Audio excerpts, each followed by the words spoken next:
Muy buenas tardes. En este momento vamos a tener una pequeña clase magistral con respecto a la asignatura de Desarrollo Infantil Integral con el tema de la salud y nutrición en la primera infancia. Dentro de este tema tenemos un subtema importante que se llama curvas de crecimiento. Entonces vamos a revisar en este momento una pequeña presentación para poder comprender con un poquito más de claridad. Entonces, dentro de este tema nosotros vamos a fijarnos que vamos a tener algunos puntos importantes. Entonces, como podemos observar en esta parte de aquí, para determinar los niveles normales de crecimiento en los niños, los especialistas en salud han determinado algunos factores. Entonces, nosotras como educadoras tenemos que siempre tomar en cuenta que el crecimiento del niño sea oportuno según su edad, según su nivel de desarrollo y estar seguras de que está dentro del rango establecido para el nivel que tiene. Entonces, es muy importante conocer ciertos aspectos que nos permitan comprender. Entonces, ¿qué se ha determinado? Las curvas de desarrollo y crecimiento en talla, peso y perímetro encefálico, sobre todo estos tres puntos importantes, ¿no?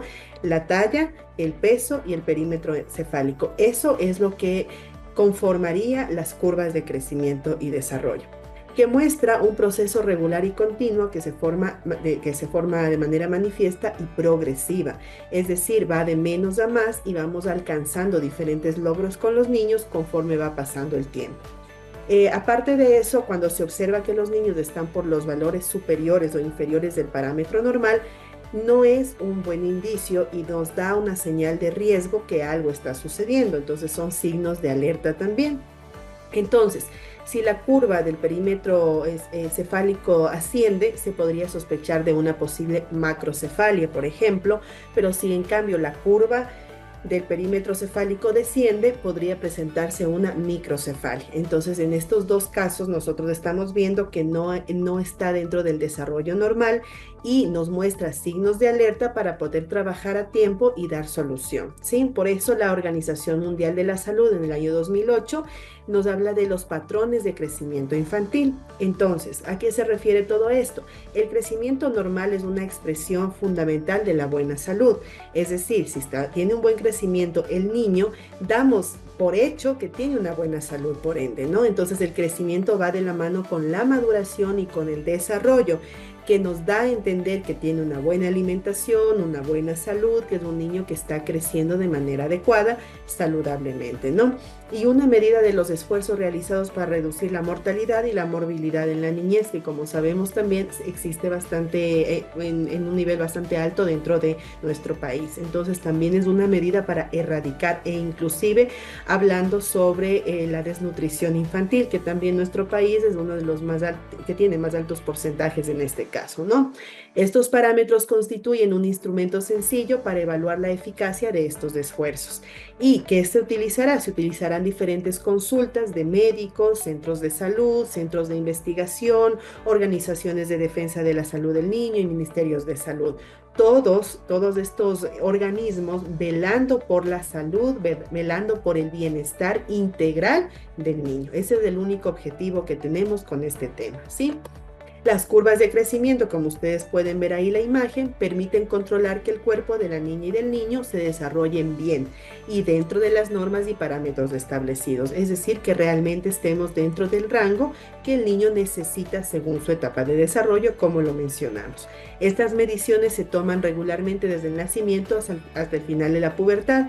Recordemos que nosotras como docentes no podemos establecer este tipo de mediciones de manera profesional, pero sí apoyadas de profesional pertinente como el médico, el pediatra, entre otros, que pueden ayudarnos con este aspecto para nosotros saber qué podemos realizar en el aula como parte de su estimulación y su desarrollo integral para complementar este crecimiento oportuno. Comúnmente hay tres tipos de curvas de crecimiento que corresponde a cada sexo: la curva de la talla, la curva del peso y la curva del índice de masa corporal, que en este caso se llama el IMC, en base a una relación del peso con la altura. Entonces nosotros tenemos que ir determinando que no solo es un aspecto de crecimiento, sino que son diferentes curvas que conformarían que el crecimiento está yendo por buen camino, ¿sí? Aparte de estos tres instrumentos, la curva de crecimiento del perímetro encefálico es muy útil para dar seguimiento. Recordemos, el perímetro cefálico es es necesariamente que debe ser desarrollado de forma adecuada. Entonces, aquí nos da a notar a nosotros que estamos teniendo una buena estimulación y un buen desarrollo con el niño, cuando también el nivel de perímetro cefálico está creciendo adecuadamente. Al crecimiento de la cabeza de los niños es muy útil para detectar su progreso, en especial en niños menores de 1 año, que es cuando más varía. Entonces aquí nosotros vamos a darnos cuenta si realmente está teniendo el crecimiento necesario, porque pues el perímetro cefálico es el que se está desarrollando conforme nosotros estamos realizando las actividades, que aquí nos habla un poco de la epigenética, porque va más allá de los genes, es decir, ¿qué más hacemos, no? ¿Qué más hacemos de manera externa que no tiene el niño? Como por ejemplo las experiencias, el ambiente, la estimulación oportuna, etcétera. Todos los factores externos que van alrededor de los genes. No solamente depende del niño, depende del entorno que le proporcionemos. A continuación, aquí vemos un pequeño ejemplo con una curva de peso de un niño de 2 a 5 años. Entonces, como ustedes pueden ver aquí, un poquito más grande, marcamos en el eje vertical de la curva de crecimiento el parámetro medido, peso, talla, perímetro cefálico. Podemos medirlo de esta manera, pero en el eje horizontal, como ustedes pueden ver, está la curva de crecimiento por edades, en meses o en años. Y miren cómo va la curva de crecimiento, es decir, ascendente, ¿no? Pero dentro del rango establecido, que en este caso sería rango normal, como podemos ver. Esa es la tendencia de crecimiento.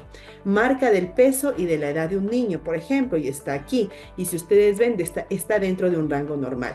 Por ejemplo, si estuviera el rango de esta manera y estuviera de manera lineal, sería una señal de alerta, y si estuviera de manera descendente, como acabamos de ver aquí, sería un signo de peligro.